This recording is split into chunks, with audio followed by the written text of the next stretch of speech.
Hi guys, and welcome back to my channel, Estep the Chemist. If you like this type of content, please like and subscribe to my channel. Wishing you all a happy new year. In today's video, I want to do a Sims 4 expansion tier list. I haven't done this in a while. I thought this would be the perfect time since we now have several packs available to us. I'm going to go through each one with you guys.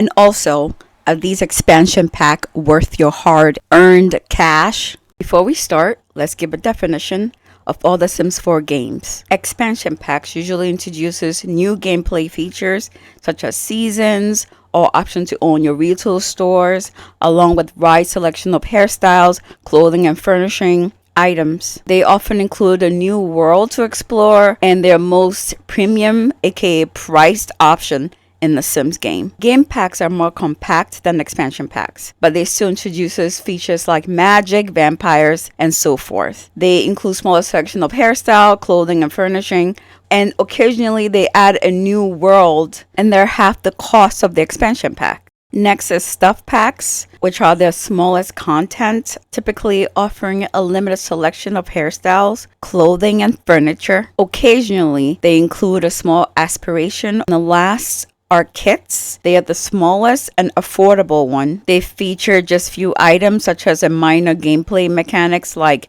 vacuuming. Kits mainly focus on a single aspect of the game, such as create a sim, build by mode items. Comparing all the packs so far, the most create a sim content is from Get to Work, while the least is from the Get Together pack.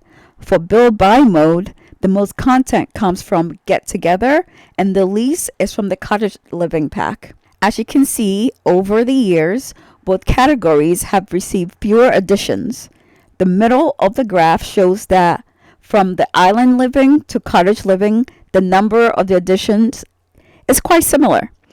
At the tail end of the graph, we see that the high school years saw an increase in content, which then tapered off for the remaining packs. We're going to start with how we're going to name each category. First, we have All In Baby, which corresponds to needing this pack. Like it, I'm going to go with Feeling the Vibes. Next, for Meh, we have Mild Sauce. I think that's a good representation of it. It's mild. Next, we'll have It's a Hard Pass, which means we hate it. Next will be Trash It, as in delete it. The last is I Don't Own the Pack, which is self-explanatory. It's more of maybe I'll get it later, but at this moment I don't own it. So Get to Work was the first expansion pack released by EA that included 3 new active careers, which is the detective, doctor, and scientist career, as well as the ability to run a retail business. Magnolia Promenade is one of the worlds that's included in this pack, which has 4 lots. So there's a fun fact. There's a secret world called Sixum, which can be found using a wormhole generator, which is available at level 10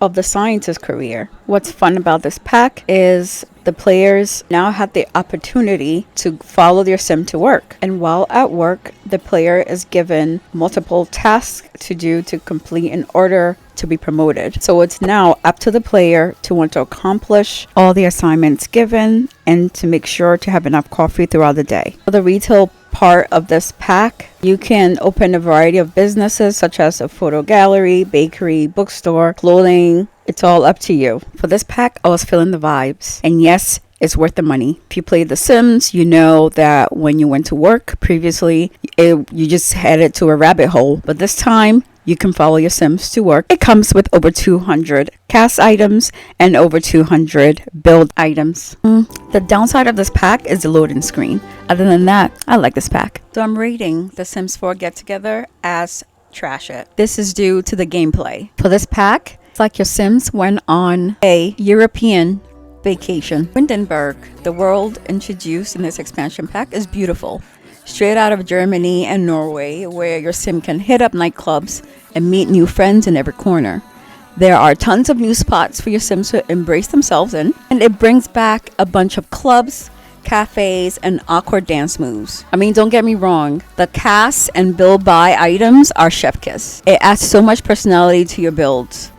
And it has more locations to send your Sims so they can go get into even more awkward situations. The cons are if you don't send your Sims to the club meetings, they get bored, and honestly, who has time for that? The club features feels more like a social obligation than having fun, honestly. This pack is more for the items than the actual gameplay. It's actually worth it when it comes to the items, but for gameplay, I think not. The Sims City Living introduces a bustling urban experience with the new world, San Myshuno.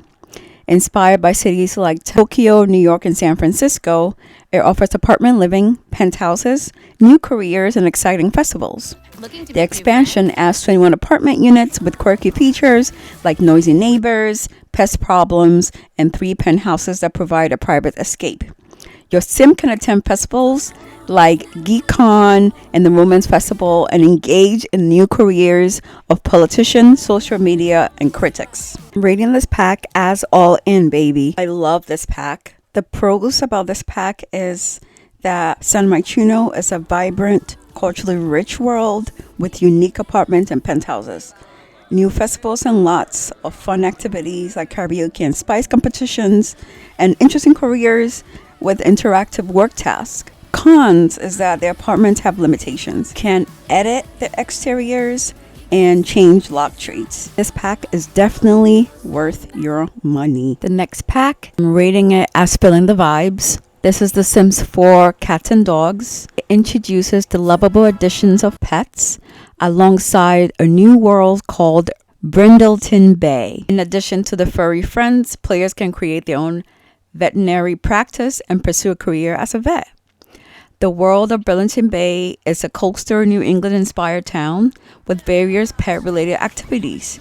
The expansion also includes the ability to customize pets through Create a Pet, run a vet clinic, and treat pets with illnesses and injuries. The only cons I feel is that you can't really control the pets, and that could be a little frustrating. Also, running a vet clinic can become repetitive. You can only have a cat or a dog and no other potential pets. Sims 4 Seasons introduced the dynamics of weather and changing of the seasons, affecting gameplay in a variety of ways. With 4 distinct seasons, spring, summer, fall, and winter, Sims must adapt to temperature changes, heat waves, snow, and rain. This pack also adds customizable holidays with traditions such as Talk Like a Parrot Day and others that bring a unique celebration each year. The seasonal changes brings fresh activities and challenges to all existing worlds. Due to it being such a dynamic pack, I'm putting it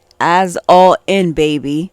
This pack is worth your money. I guess the only cons is there was no new world to explore added to this pack. The season sometimes becomes repetitive after a while, and it can be frustrating when your sim is not prepared for the extreme weather. This next pack is a hard pass for me. Sims 4 Get Famous. This pack is not worth your money at all. The expansion pack focuses on fame, wealth, and the glitz and glam of being a celebrity. It's set in the new world of Del Sol Valley, based on Hollywood. The pack introduces the actor active career, where Sims can rise to fame by performing in movies or TV shows. Fame is the central part of this gameplay, influencing Sims' interactions and reputations. Sims can gain fame by excelling in careers, interacting with other Sims, and taking part in various public activities.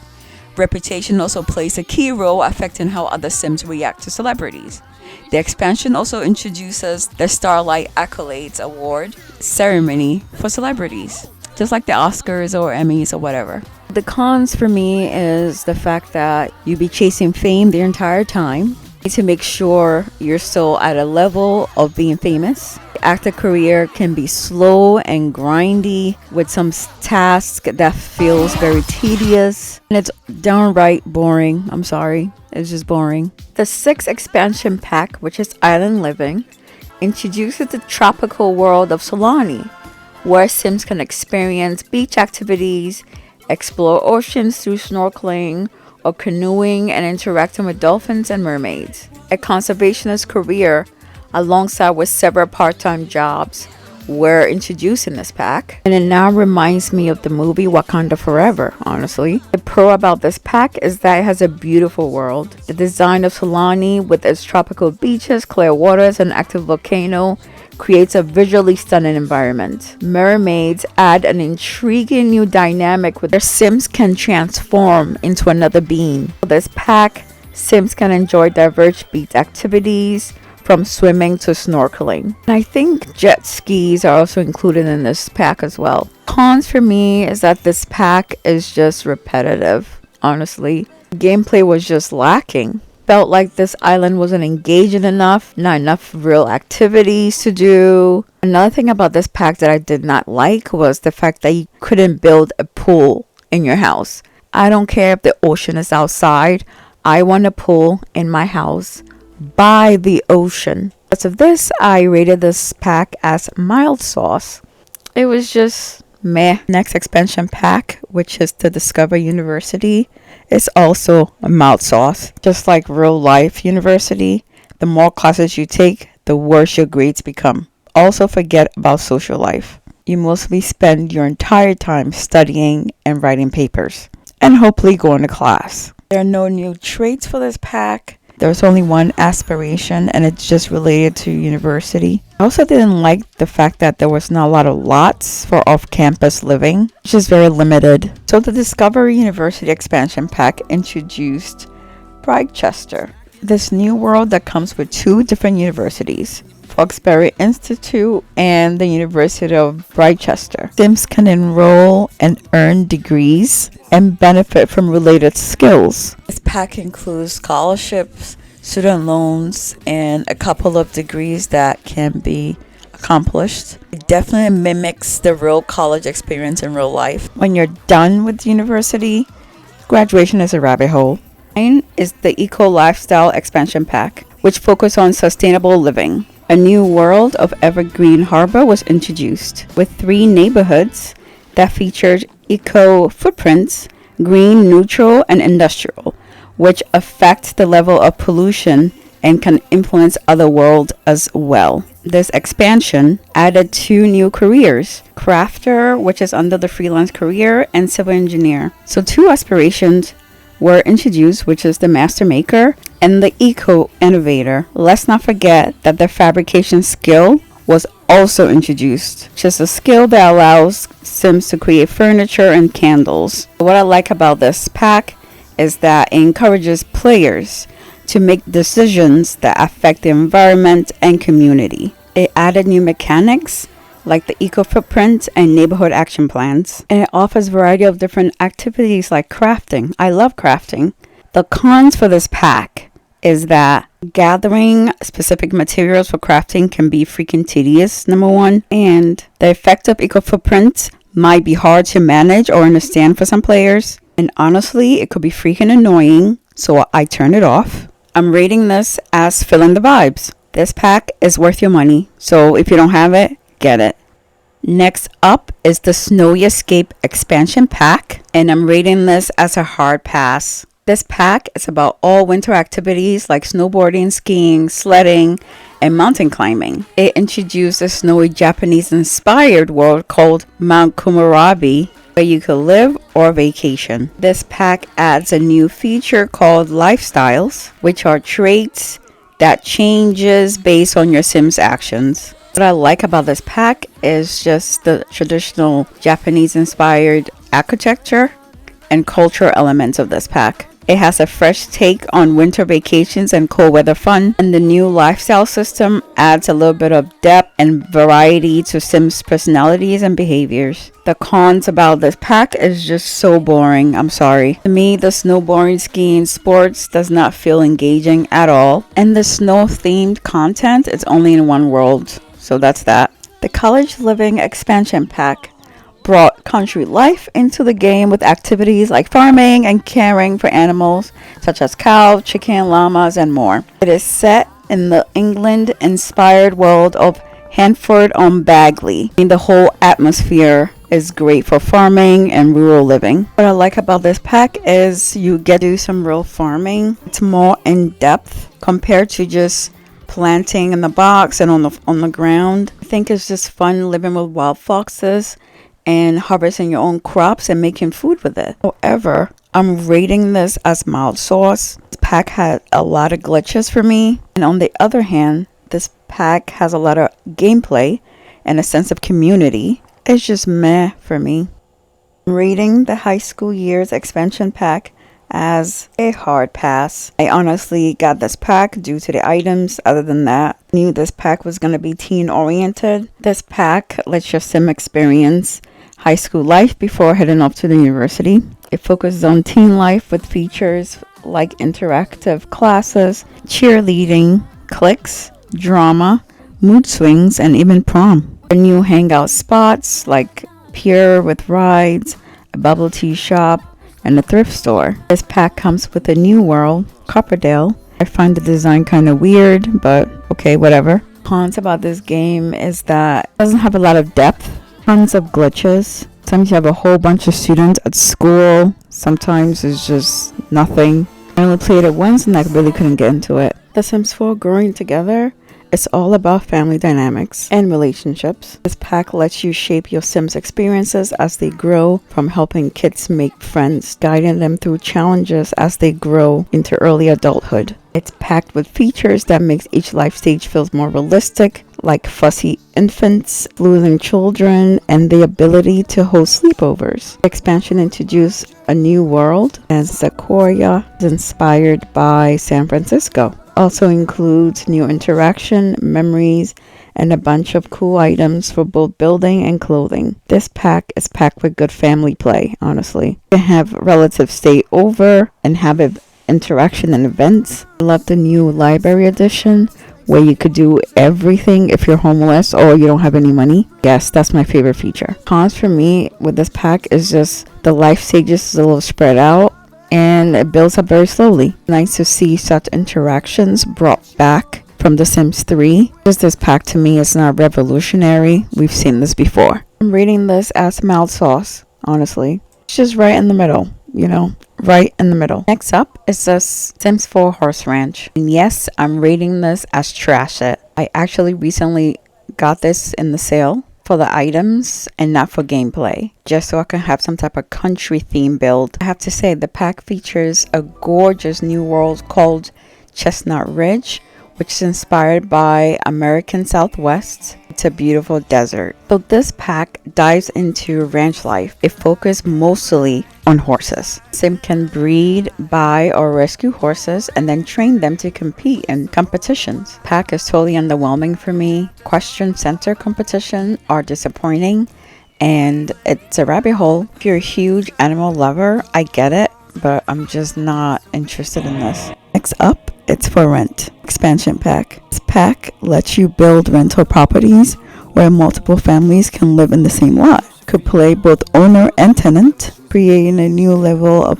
gameplay. Your sim can now build rental spaces anywhere. Single rooms in a house to multiple unit buildings with up to 6 separate units. This pack introduces a new South Asian inspired world called Tomarang. Like city living, it has cool community events, interactions, and a lot of beautiful furniture and clothing to match. When it comes to being on the tier list, I don't own this pack. Hope to get it in the future when it goes on sale. Looks like a fun pack to play with. Moving on to The Sims 4 Lovestruck, which was a recent release all about love and relationships. It introduces a new app called Cupid Corner. Sims can go on blind dates, get relationship advice, and even use a dating guide. There is also a new romantic world. Hopefully I'm pronouncing it correctly. Your dad and Miranda. It's also a new job, a romance consultant who helps your sim find love. Am I rating this? So I own this pack, but it seems very repetitive to me. Sure, this pack has been added to add more depth, but it's just why do you really need this?